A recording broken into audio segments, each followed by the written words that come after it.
There's widespread misogyny even now. There's a general belief that women just don't do science. Marie was certainly not the first. She was never the only. She didn't want to be. And her failure to get into the French Academy of Sciences, they themselves said, immutable tradition. That's what kept her out. And it was an embarrassment. Dava, thank you so much for finally, we got together after years and years of trying to organize it.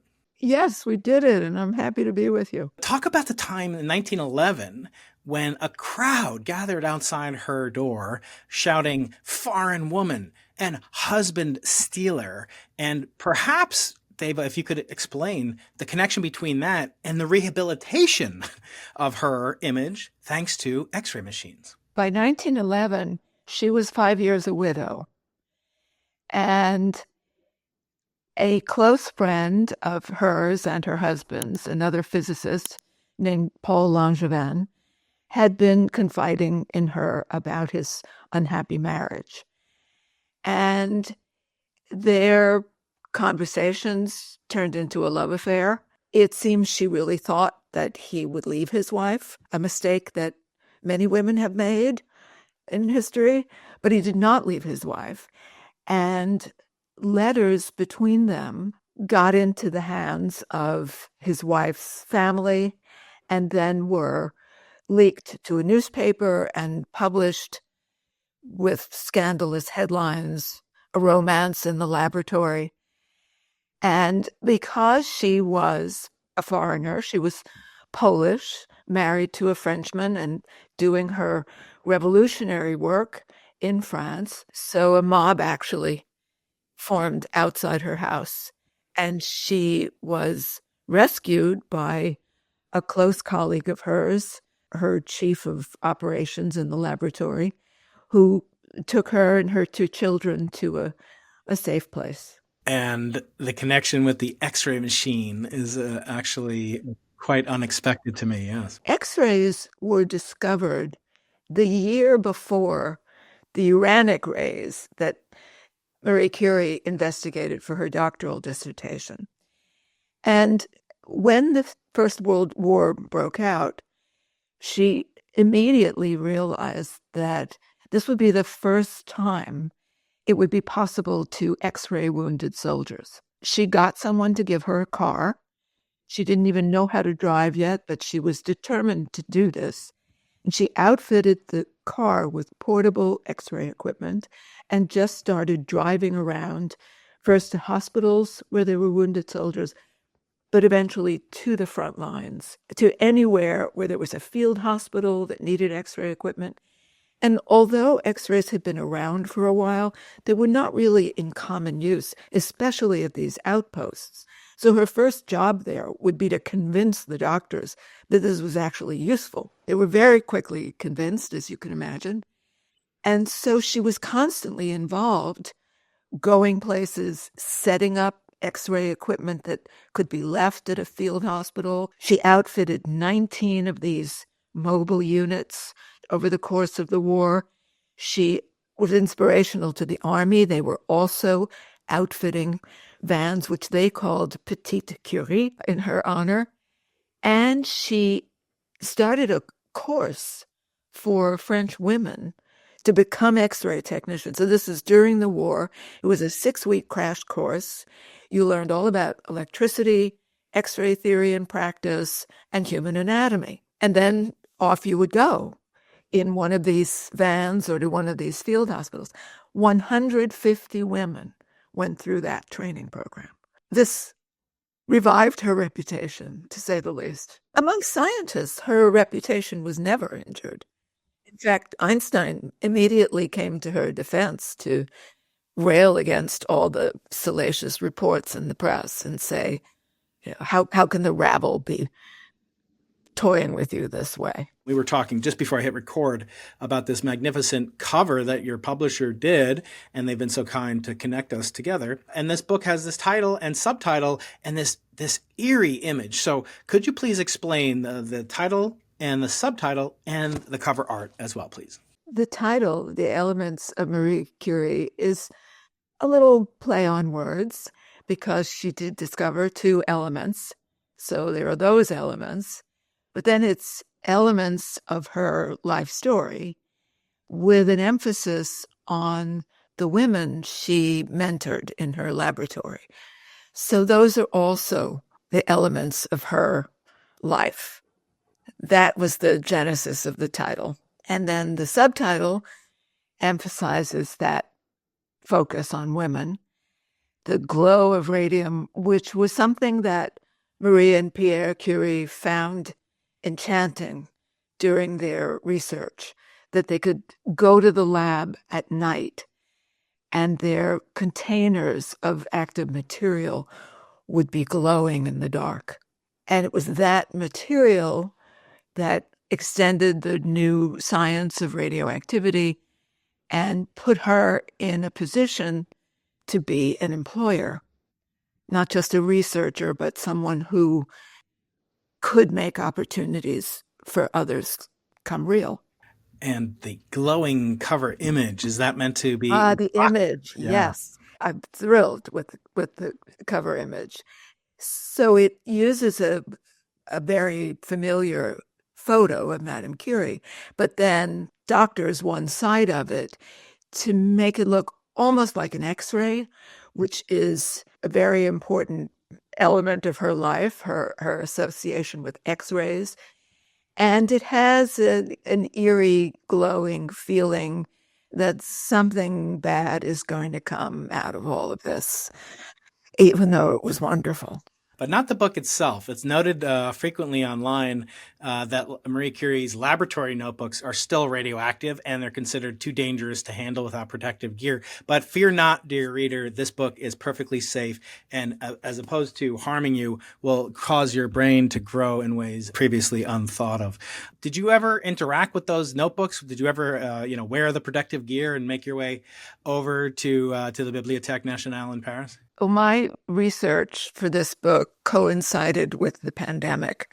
So my plans to go to Paris were immediately thwarted. And I did everything online. So you can actually read those notebooks online. You can even read her draft letters, her private journals.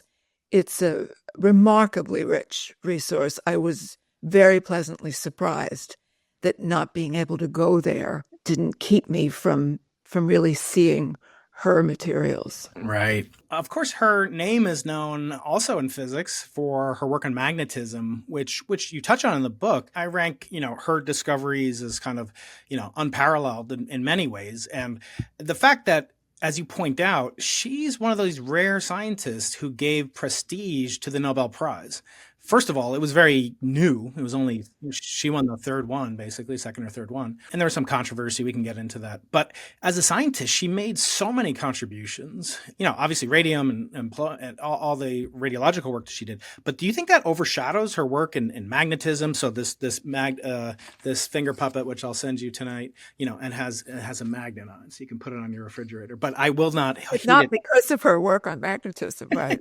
No, It has the magnet. Even Galileo. Well, Galileo wrote some books on magnetism too. But tell me about her work on magnetism and her lesser known, quote unquote, work among the public, at least, not among scientists, of course. The magnetism work was early. While she was a graduate student at the Sorbonne, one of her professors got her an outside assignment so she could earn some money. And it was work for the French steel industry. They were interested in which recipes for steel would result in truly permanent magnets. And so she did this research. She was given about 40 types of steel then being produced, all with a trade secret composition. And she tested them all and made recommendations of the ideal formulation for steel, and also suggestions on the treatment of the finished product so that it would be as permanent a magnet as possible. And that was published. She was paid for her work and she was recognized for it. But I think the radioactivity work just very quickly overshadowed that so that you almost never hear about it. So the chapter names in the book are, hints at elements. They are elements. Yeah, they are elements, and they're also women's names. So can you Yes. talk about a particular one? And for example, chapter 6, Eugenie, and her sub chapter heading, epigraph title is Radio Tellurium. Well, how did you come to choose these? I mean, there's so many, 28 chapters. Not all women, but mostly. How did you come to choose them? And is there a particular one that stands out as as especially meaningful to you, or perhaps to Marie? The names of the chapters are the names of the people who helped her or whom she helped. So the first 3 chapters are Mania, which is her nickname in Polish, and then Marie, which is the name she chose when she was finally able to go to Paris to go to school, because in Warsaw, where she was born, women were barred from university by the Russian authorities. It was under Russian control at that time. So chapter 2 is Marie. And then chapter 3 is Madame Curie, because by then she has decided to stay in Paris and marry Pierre. But all the other titles are other people, and they are the people who come into her life as her story goes on. The elements relate to what is happening in that chapter. So in the one you chose, Eugenie Feitis was one of her students when she was teaching at an academy for female teachers. She taught physics at this academy. And Eugenie not only went on to become a physics teacher and also earned a doctorate in physics, but was eventually director of the school. But at that time, Eugenie was her student and was also babysitting for one of her children. And radio tellurium was a supposed element proposed by another scientist who claimed that polonium didn't exist, but this material was an important new element. So she had to prove that radio tellurium really was polonium. And since she had found it first, the name polonium should stick. Do you think any of that was driven by jealousy? The desire to attack somebody, often in science as a scientist, is almost as motivational as the desire for discovery. I don't think he meant to do anything like that. Not that those things didn't go on. It was so hard then. The traces of materials that they had to work with, you couldn't even get a spectrum on polonium for years. So to say this is one element and this is another one was murky. Their sense of what was going on was just growing over time. At the beginning, no one had any idea what these uranic rays coming out of uranium could be. Even the notion of the atom wasn't totally accepted, let alone subatomic particles. Right. And that's something that's always, kind of puzzled me as a, professional physicist is what was the, impact, not on the field of nuclear physics, but really on quantum mechanics. It's almost as if, today everyone wants a theory of everything, but we don't even have a so-called grand unified theory. And they kind of discovered nuclear physics before we understood atomic physics. And that wouldn't really be discovered for 20 years after, certainly their major work in the transuranic regime. So how did it influence, or did it influence, strong nuclear force and say subatomic and nuclear physics? And how, if any, was that stymied by the fact that, historically we didn't discover nuclear physics until much, much later? And it, did their work play a major role in the development of, say, nuclear physics itself? I think the prevailing theory is that Rutherford, who got interested in uranic rays at the same time as the Curies, that he's really the one who carried it into the atom. He was the first one to realize the basic correct structure of the atom. And then it was in his laboratory that the neutron was discovered. So he gets a lot more credit. What the Curies were doing was first seeking other sources of this new type of radiation, and then actually manufacturing the elements, because it took a ton of ore to get a fraction of a gram of anything. So this was tremendously labor intensive, and Rutherford wasn't doing that. The other kind of occupational hazard, shall we say, was of course the danger of working with these materials, which really wasn't. No one knew at the beginning. You would have thought that they would have known, because they right away were talking about how their hands got burned, the skin peeled off, and then Pierre actually did an experiment of intentionally creating a burn on his arm and published a report of how long it took to heal.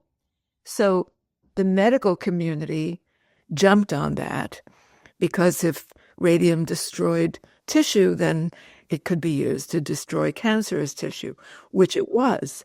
And because radium became the cure for cancer, that was another development that burnished Marie's reputation as a great humanitarian. And I think also that parallels the story of atomic fission, as well as fusion later on, also with huge contributions from women, mostly unsung, but including our own Maria Gephardt-Mayer here at UC San Diego.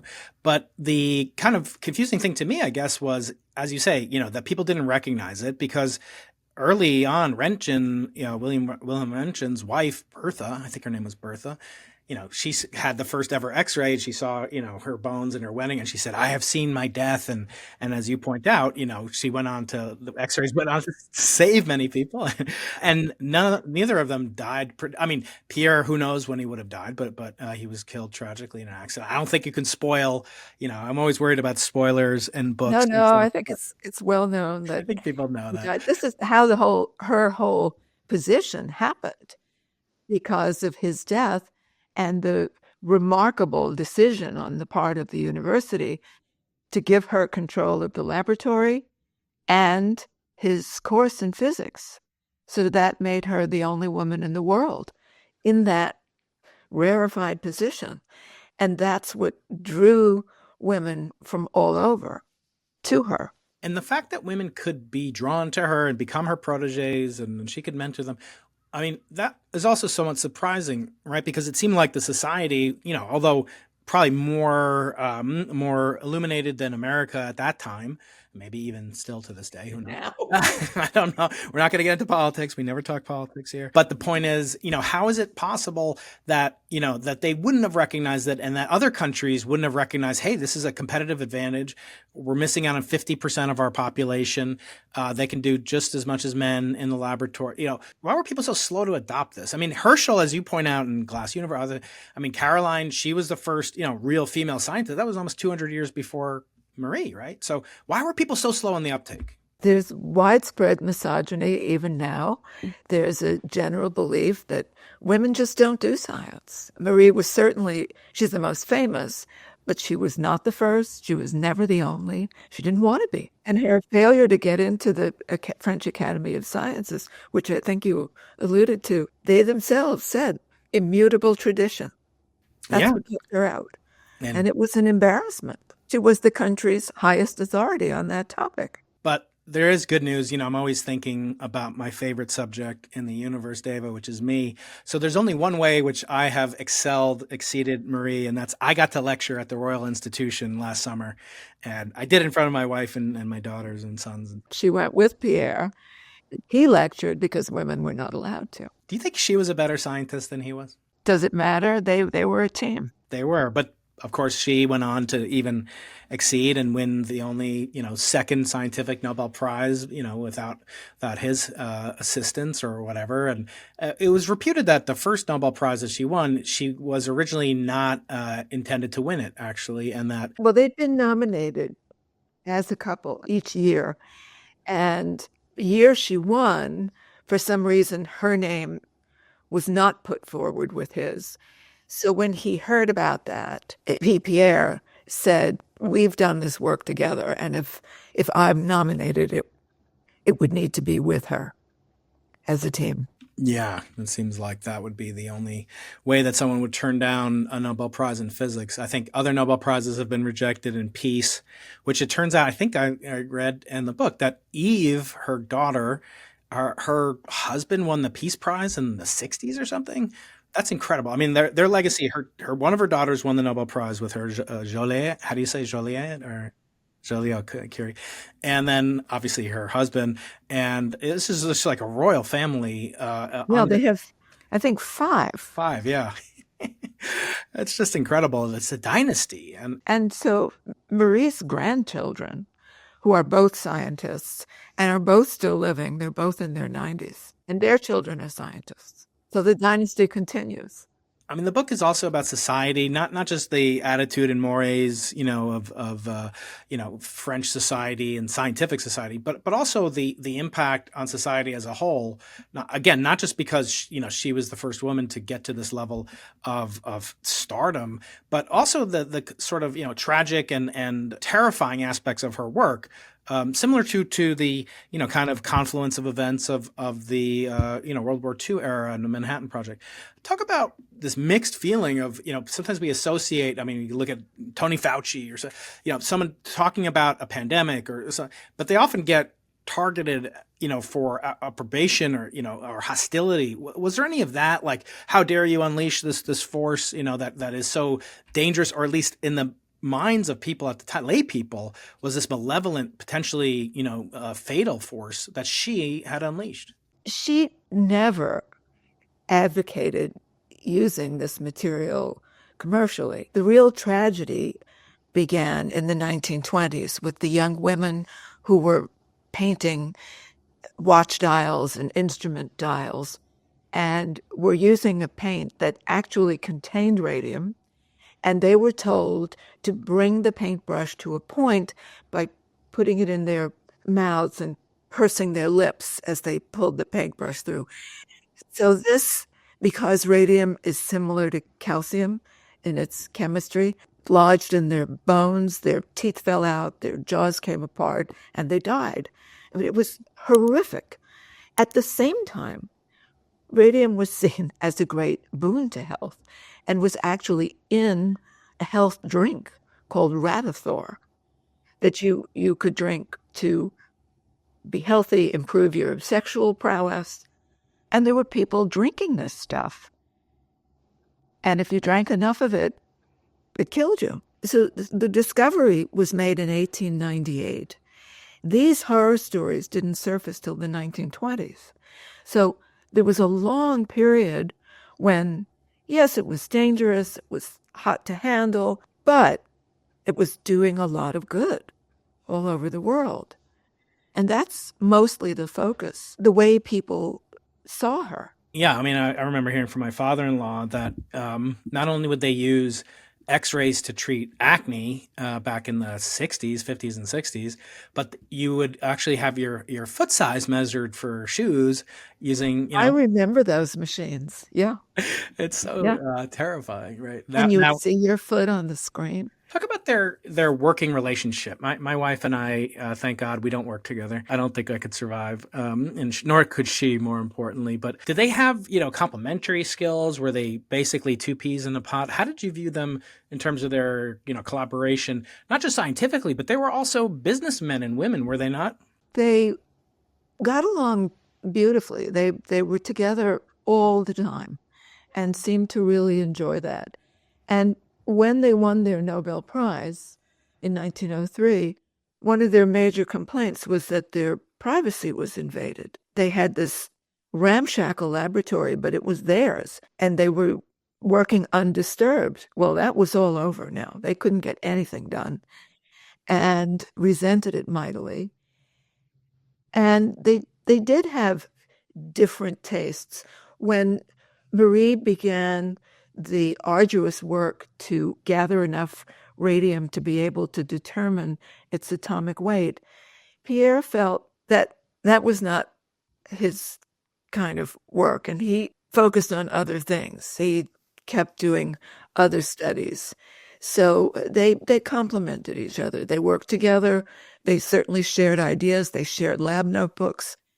They both would write in the notebooks, so they were obviously working together. No, they didn't have the same personalities. One of the things Pierre had was a complete commitment to her being able to work, and his father shared that, and as a widower, was willing to move in with them and take care of the children so that she could work. And even now, childcare is a major problem for women scientists. Yeah, luckily we've been able to, kind of expunge most of that, at least here at UC San Diego. We've had a proud tradition with Margaret Burbidge as our founding director of the Center for Astrophysics here, and now Alison Coyle as a director, as the chair of the newly formed Astronomy and Astrophysics department here. I think we have more than 50% women in the faculty here. And of course, our physics department's named after Marie Gebhardt-Mayer. So there were two Maries in quick succession, that won the Nobel Prizes, but not quickly, 60 years later. Not quickly. Yeah. Talk about their industrial collaboration. They work with the Société Générale des Produits Chimiques. Pierre was an inventor, and he had a few scientific instruments that were being commercially produced. So they turned over a lot of the early breakdown of the ore to that society. And so they had a business relationship with the society. Later, they were approached by someone who made drugs for malaria, who wanted to now begin producing radium salts. And he took over the production and was doing only that. They were a sideline for the first commercial affiliate, but with the radium salts, that was a real partnership. And so they were able to get materials because they had this producer, and he was able to claim affiliation with them, which was a seal of great approval. How important was financial remuneration to them? Did they lack for funding? I mean, they won 70,000 gold francs for the Nobel Prize. I don't know what that... Then they didn't lack anymore. But before that, they did lack. And she won a couple of small grants from the Academy of Sciences, even though she was a woman. And so they would get by on things like that. And they were both working. So she was teaching at this Academy for Female Teachers, and he was teaching at an industrial school. And he didn't get his university appointment till after they'd won the Nobel Prize. Now, reaction wasn't fully universally delighted, I would say, even in the scientific community. And you point out that the reaction by some of the luminaries like Mendeleev himself was quite critical. And I always thought that was because he never won a Nobel Prize, which is kind of striking. I mean, Gustave Dalén won a Nobel Prize for a gas regulation system for buoys and lighthouses, which, I use all the time in San Diego. It's very common to have a lighthouse and you just have to use it to navigate up the coast. But do you think there was some jealousy, regarding attention from Mendeleev? What do you think was behind his objection? Oh, it was the transmutation of the elements. Radioactivity showed that one element turned into another. He couldn't accept that. That just completely went against his concept of what an element was. And with their collaboration, did they have any connection to the so-called New World? I know Rutherford, I think, was in McGill. Is that right? He was in Canada at first, yes.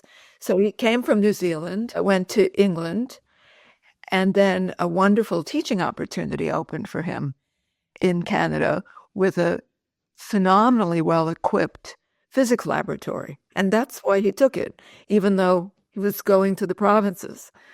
And at McGill, he took as his first graduate student a young woman who had finished first in her class, was very, very skilled at physics experiments, and he trained her to work with him in this new field. And then she went to work for Madame Curie. Was the distinction between physics and chemistry, I'm often impressed, actually, that there was this notion, because it was transmutation and because it was chemistry that was doing it, but it was actually occurring at the nuclear level. I'm kind of impressed that they were awarded the physics Nobel Prize, but then later she won the chemistry Nobel Prize, right? And Rutherford won the chemistry Nobel. He won the right, he never won. I thought that was ridiculous. Right, Marsden and Geiger, yeah.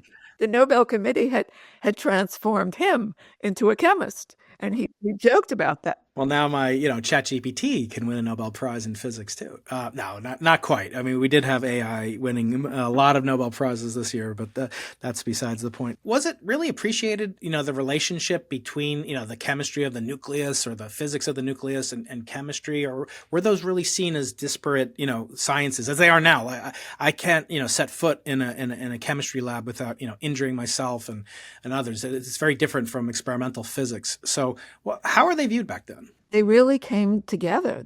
You had to know about both, and if you didn't, you formed a collaboration. So when Marie and Pierre wanted to break down this ore to get at what she predicted would be one and probably two new elements, they called in a chemist to help them develop a system for digesting this ore. And Bertram Boltwood at Yale, who was a chemist, collaborated with Rutherford.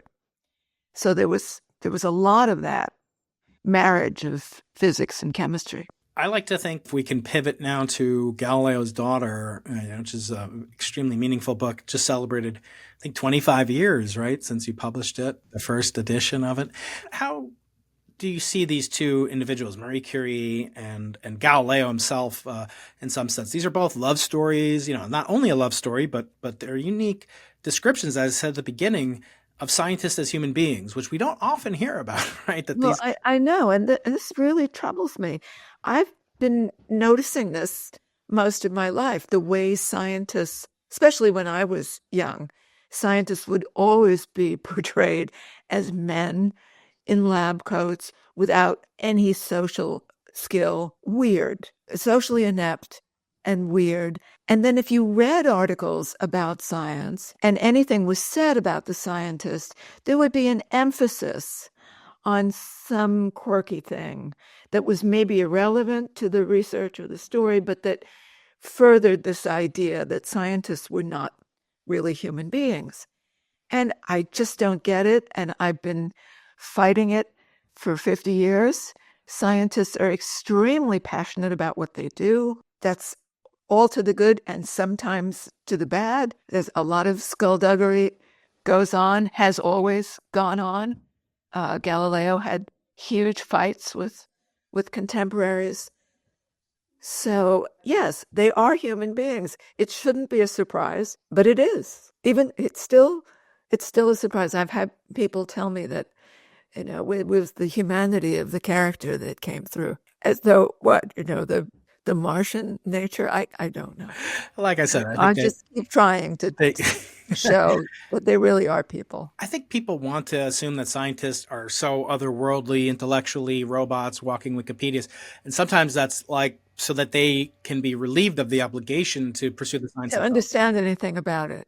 Yeah. If you understood those things, you must be a different species. I'm fascinated by Galileo. I actually, wear this shirt almost every day. Yeah, that's not my book. That's his book.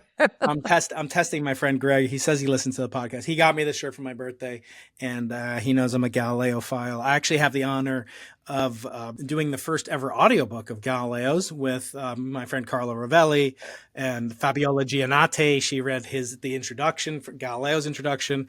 Frank Wilczek read Einstein's introduction to the book. So we made an audiobook in 2022 because I was doing a project on Galileo and I was like, oh, I love audiobooks. I listen to your books on audiobooks. I listen to my own books on audiobooks. And I was like, oh, let me just download the audiobook. And it doesn't exist. So we made it from the Stillman Drake translation. And it was one of the highlights of my life to have it goes author Galileo and then Brian Keating. So I read the part of Sagredo. Carlo Rovelli read the part of Salviati. And my friend Lucio Piccirillo, mentor from graduate school, professor in Manchester, he read part of Simplicio. Yeah. So now that book, I've always, pointed out, is a real testimony to the fact that, again, scientists are human beings. We are not these robotic walking Wikipedias. And in fact, a lot of the arguments that Galileo puts forth in the dialogue were wrong, especially the theory of the tides. And, I've got my finger puppet here. Don't worry. I'm not going to, turn on my friend Galileo. But he had as many blunders almost as he had brilliancies, and Einstein too. What do you make of the fact that we do tend to focus, primarily on successes? And really, it's said that, a scientist only needs to be right once to have a career, but a normal person can only be wrong once in their life. So how do you make it? Is it hagiography? Do we just put these people on such high pedestals that we ignore the fact that they were right, perhaps for the wrong reason? One of the things I've found is that there are names that stay popular no matter what, and there are stories that keep being told, even though they're not true, and you try to tell people what really happened. I had that with the Harvard women, this famous tale about how Edward Pickering, who was the head of the observatory, got angry at his stupid assistants and shouted, "My maid could do a better job." Well, I bet my life that never happened. So, the story of Suor Marie Celeste. I wasn't her original name, though, right? That was her. Her original name was Virginia Galilei. And Galileo also wasn't the greatest of marital exemplars, was he not? He had mistresses. Was Vincenzo's mother the same as Maria Celeste or Celeste? Yes, all three of his children had the same mother. And we know almost nothing about Arcangela. Is that her name? I thought of that for my daughter's name, but I thought she'd get mad at me. Yeah, it's a little much. We called her something else. Yes, there's less known because she didn't write any letters. So the beauty of the eldest child were these magnificent letters that she had written to him and that he had saved and that somehow survived. And those letters I did see in person at the library in Florence, and that was a thrill. Letters make me simultaneously thrilled and are extremely enervating because the way that she wrote as a relatively uneducated, a person of the 1600s is so in excess of what anything I could be capable of, or even, my colleagues in the literature department. It's what have we lost? How is it that she wrote beautifully, yeah. And he was an amazing author. I mean, how did she come to be such a phenomenal writer? For one thing, she was his daughter. She saw all of his work. She copied a lot of it for him. And if you got to be a nun in those days, you had to be able to read. You were educated. And she had been in a convent from age 13 as a student and for safekeeping. So you couldn't take your vows till you were 16. But many of the nuns wrote plays and poetry. If you got married, you were mostly having children and probably dying young, because the death rate from childbirth at that time was about what the death rate from breast cancer is now. Life was hard for everybody. Were they both committed, or were they both? Did they both become nuns because they were considered illegitimate because their parents weren't married, effectively? Pretty much, yeah. What was the best thing to do with them, and also what was the safest place for them? Because he started to get into trouble when they were just entering their teens. So to put them in a convent was a very normal practice. Probably half the girls in Florence were put in convents. Not everybody got married. And it was very important to him to have the girls together in the same convent, which was against the law in Florence. But he had friends in high places, and he finessed that. He was simultaneously incredibly brilliant and world-wise, but also incredibly impolitic. I point out in some of the videos I've done just about him, that he could be so brilliant and wise. Again, making brilliant blunders. Maybe that's de rigueur for true geniuses, or even that their blunders are brilliant, like Einstein's cosmological constant. Even that is Nobel worthy. Though he allegedly considered it a blunder. I know. Gamow said it wasn't, but he made up the story that he called it his biggest blunder. But anyway, the point that I'm trying to make is, he realized that he was allowed to publish the Sidereus Nuncius, and that contained the seeds of Copernican, theory and thought, but it was written in Latin, unlike the Dialogo, which is obviously written in Italian. What made him think that he could get away with not only studying it, but teaching it, which was done in the vernacular of the common folk, which was Italian. How could someone so bright realize that he had the special exemption, he got away with murder somewhat in his first work with the astronomical telescope, and then kind of forget it for 30 years and then that lead to his downfall? I think he felt he had a friend in the Pope. He really didn't perceive how dangerous that could be, and didn't appreciate how the Pope would react to the presentation of the Pope's own ideas. A tragic misunderstanding. And we still think of the name, and even with my two Italian colleagues, Carlo Rovelli and Lucio Piccirillo, that Simplicio does sound like simpleton, but some scholars like Mario Livio said, oh, it's not really that. What was it? What's the real story? It was a scholar named Simplicius. So, yeah. I have a second edition of Galileo's book on the military compass. That cost me a good fraction of the advance of my first book. But original first editions there's only a couple left, I think, and they're almost like Gutenberg Bible level in cost because they're so rare, from 1601, I think. But how is it possible that that these letters survived? I mean, yes, I'm sure he kept them and it made his cockles of his heart glow or whatever they say, but how could you find these, or how were these discovered? Her letters were with his papers, so they were safe. His letters to her have all disappeared. And when I read the letters in Florence, they were bound together in a handmade book that also contained letters from his mother, his sisters, and the wife of the Tuscan ambassador. It was letters from women. The letters, it also makes me think about his, her mother. Do we know much about their mother? No, on the birth certificate, it just says she was Marina of Venice. Obviously, there is a great deal of similarity between these two books and Curie and Galileo's daughter, but not the least of which is this unyielding love story, which again is so rare and so beautifully and tenderly told in both subjects. Parents and their children. Yeah, Marie's letters to her daughters have been published as books. There are 2 books of their letters, and that was tremendously helpful to me. I'm very drawn to stories based on letters that people saved.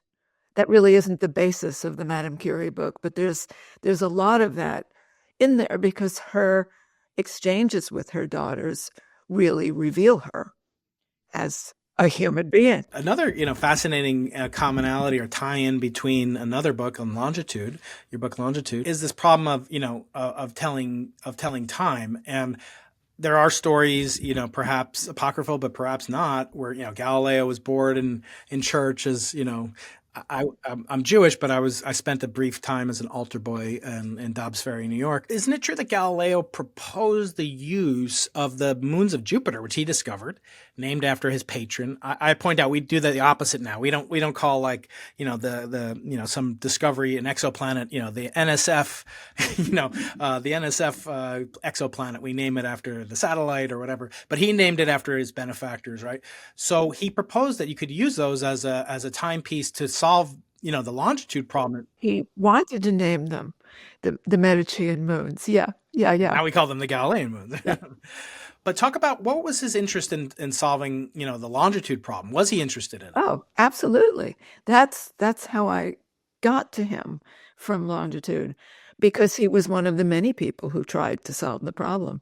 And when he discovered the moons of Jupiter, he thought he had solved the problem. And he based a means for determining longitude on observing the moons of Jupiter. But it was too hard to do it at sea. It was actually used on land, and it was used to redraw the map of France. There's a famous quip that the King of France saw this new map, and it was smaller, and he complained that he was losing more territory to his astronomers than to his enemies. Getting back to the life of Suor Maria Celeste. She wasn't a scientist, but it's clear she really did appreciate what he had done, and he kind of wrote for her as an audience. And I can't help but think, after having read his works for 22 hours for this audiobook, getting into his mind a little bit, that some of his prose was kind of refined, perhaps, I'm asking if this is true, by his letters to her, or is that, a stretch? Well, I've never seen his letters to her. Nobody has. It's only her side of the conversation. He had a beautiful prose style. I'm sure his letters to her reflected that. If you read the letters on sunspots, which is the whole scientific discussion completely in letters, that's gorgeous too. The guy could write.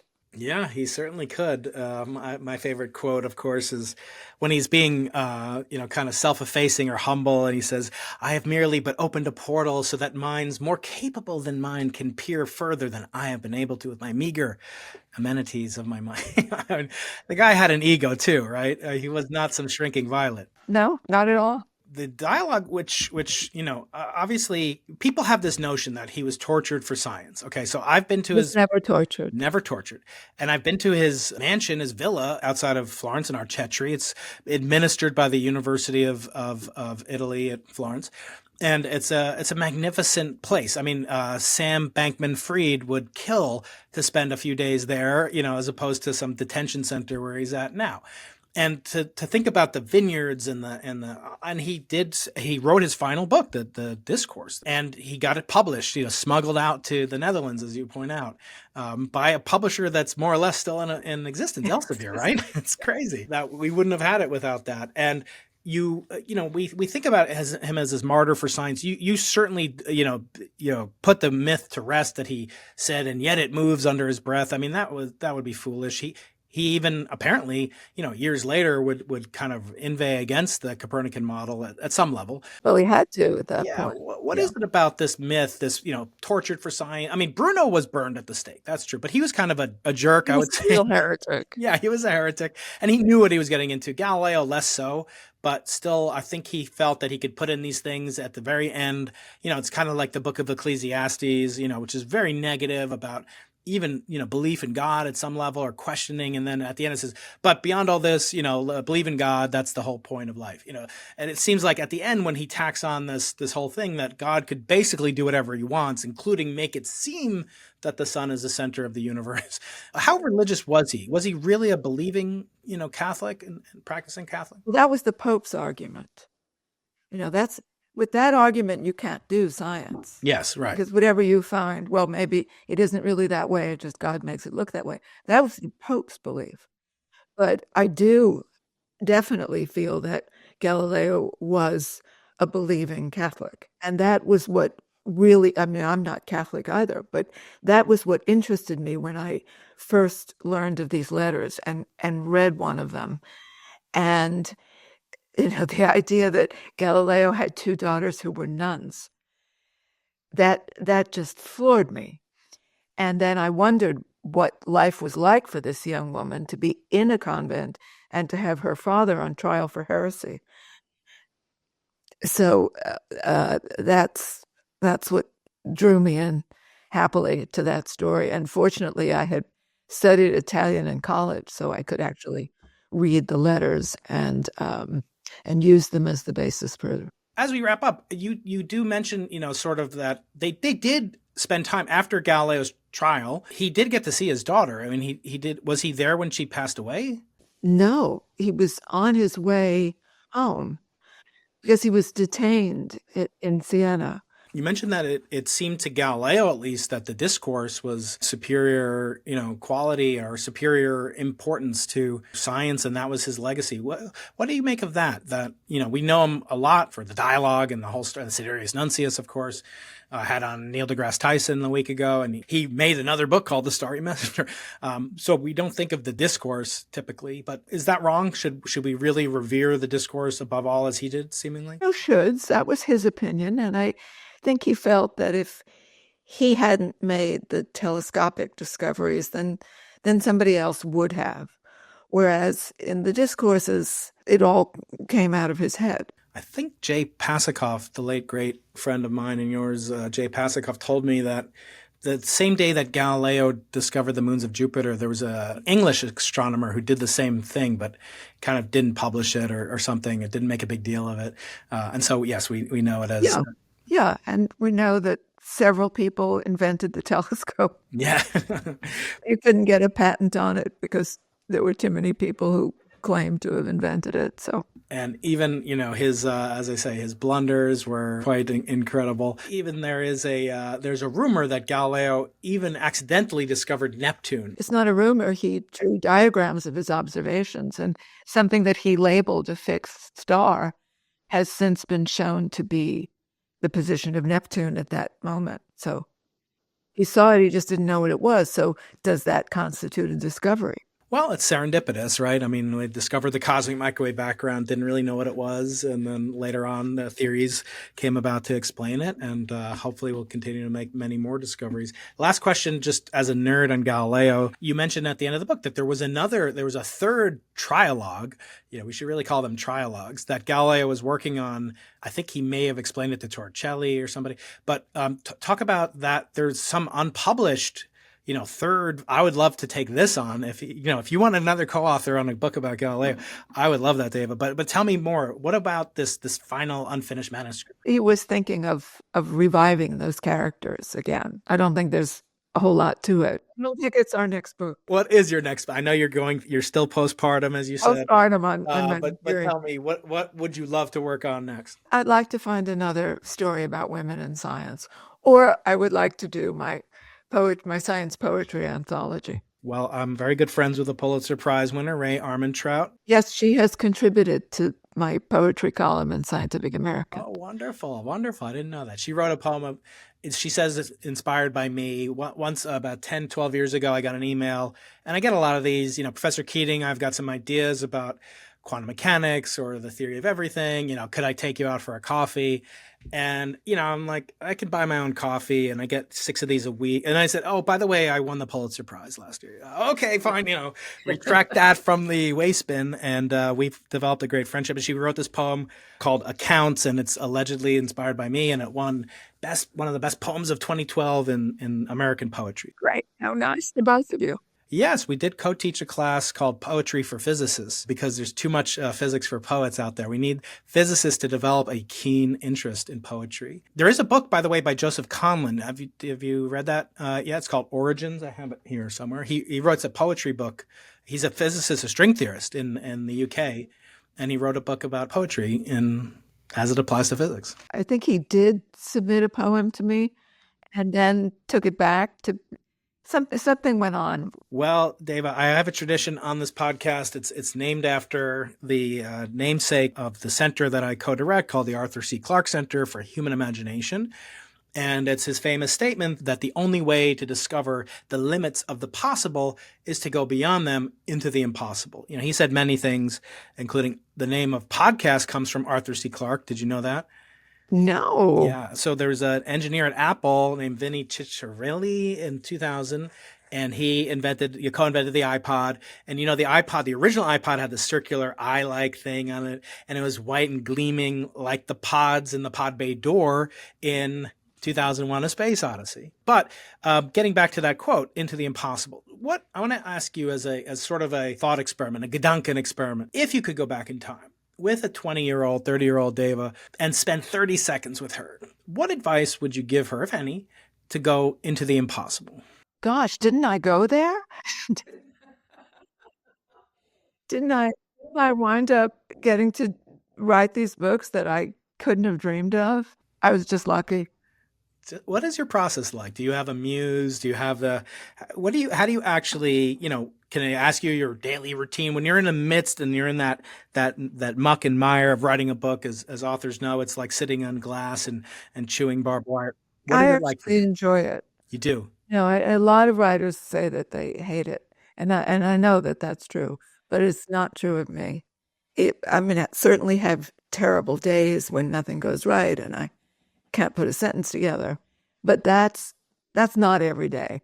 And most of the time, it's really exciting to try to learn about a subject, to be able to write about it, and to get close to characters I admire. I think if I didn't really love the people I was writing about, it might feel different.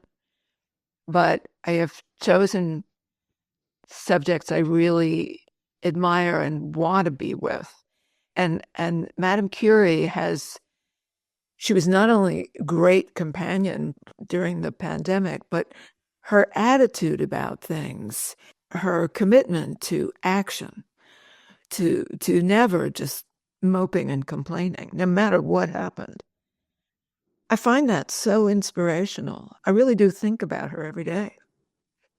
I'm just grateful to have gotten to spend that much time in her company. Is there a danger when you have such affection for a character, whether living or dead, that maybe you won't portray them fully accurately? Sure. There's all sorts of danger in life, you know. Well, Dave, this has been one of my favorite interviews of all time, and I've looked forward to it for so long, and it delivered on all my expectations. This book, another phenomenal contribution to your oeuvre, as the French might say, The Elements of Marie Curie, how the glow of radium lit a path for women in science, but also for men. Oh, yeah, she had more men working for her than women. It's just surprising, again, because people don't think of women as scientists. So to see that there were 45 women who worked at her lab, I thought that was an important story to tell. And also as an experimental physicist, unlike a theoretical physicist, they get most of the attention, the Brian Greens, the Stephen Hawkings, the Michio Kakus, but being an experimentalist like myself, I'm not putting myself in the same categories as my beloved and your beloved Marie. But the point is, we have to be businessmen and women too, because we have laboratory expenses, we have employees, we have supplies, we have travel, we have you could basically write down some string theory on the back of a napkin and publish a napkin, as some of my colleagues certainly have done. I'm not naming names, but the point is, she was a businesswoman too. And oh yeah, she was constantly agitating for bigger, better lab space, and she did manage to turn those appalling facilities into a world-renowned research institution. Yeah, and you think about the humans that are alive, kind of overlapping, not quite overlapping with you and me, but who will be remembered in 500 years? Certainly Galileo, certainly Marie Curie. And I just want to thank you for bringing these heroes of mine and millions around the world to life, as you only uniquely can do. Thank you so much, Dava. It's been such an honor and a treat. Delightful to be with you. Thanks again.